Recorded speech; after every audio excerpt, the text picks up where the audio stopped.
సామెతల గ్రంథము 6వ అధ్యాయము 20వ వచనం మనం చూసుకుందాం.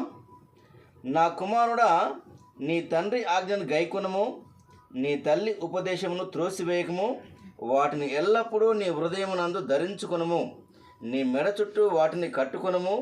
నీవు త్రోవను వెళ్ళినప్పుడు అది నిన్ను నడిపించును, నీవు పండుకున్నప్పుడు అది నిన్ను కాపాడును, నీవు మేల్కొన్నప్పుడు అది నీతో ముచ్చటించును.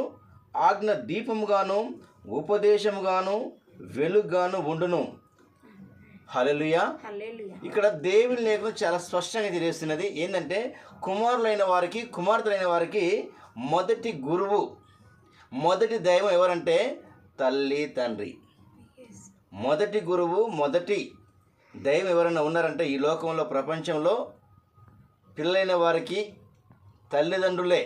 తల్లిదండ్రులని దైవంతో సమానంగా భావించినట్టు. అంటే దేవుని లేఖనం ఏం చెప్తుందంటే మొదట దేవుని ఆరాధించమంటుంది. రెండోది చూస్తే నీ తల్లి ఆజ్ఞను గైకొనము, నీ తండ్రి ఉపదేశమును త్రోసివేయకంటుంది. అంటే నీ తండ్రి చెప్పే ప్రతి మాట కూడా, నీ తల్లి చెప్పే ప్రతి ఉపదేశం కూడా మన మేలు కొరకే.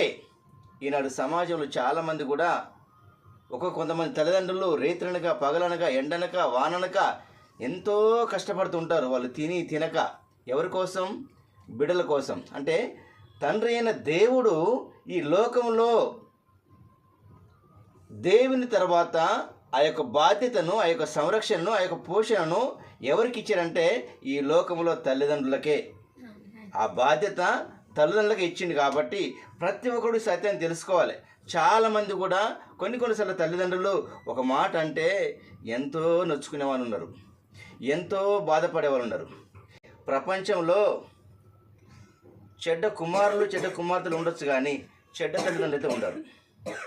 నేను చెప్తున్న మాట కాదు. ఒకళ్ళు చెడ్డ తల్లిదండ్రులు ఉన్నప్పటికీ కూడా, చెడ్డ తండ్రి, చెడ్డ తల్లి ఉన్నప్పటికీ కూడా, అయినా సరే వారి మాటకు లోబడాలని దేవుడు సెలవిస్తున్నాడు. ఇది నా మాట కాదు. ప్రతి గ్రంథంలో, అది భగవద్గీత కావచ్చు, ఖురాన్ కావచ్చు, బైబిల్ కావచ్చు, ఏ గ్రంథమైనా తీసుకున్నా సరే దేవుడు ఇదే మాట ఉంటుంది. మొదట దేవునికి ప్రథమ స్థానం ఇవ్వాలి, రెండవది తల్లిదండ్రులకు ఇవ్వాలి. కనుక ప్రియమైన దేవుని బిడ్డలారా, ప్రతి ఒక్కరు కూడా ఈ సత్యాన్ని తెలుసుకో. చిన్నలు మొదలుకొని పెద్దలు కానీ, యవనస్తులు కానీ, వాళ్ళు ఏ వయసులో ఉన్నప్పుడు కూడా తల్లిదండ్రుల మాటకు, వారి ఆజ్ఞలకు లోబడాలని దేవుని లేఖనం తెలుస్తుంది. కాబట్టి ప్రతి ఒక్కరు కూడా ఈ సత్యాన్ని తెలుసుకోవాలని కోరుకుంటూ దేవుడు కొంతమంది దీవించి ఆశీర్వదించును గాక. ఆమేన్.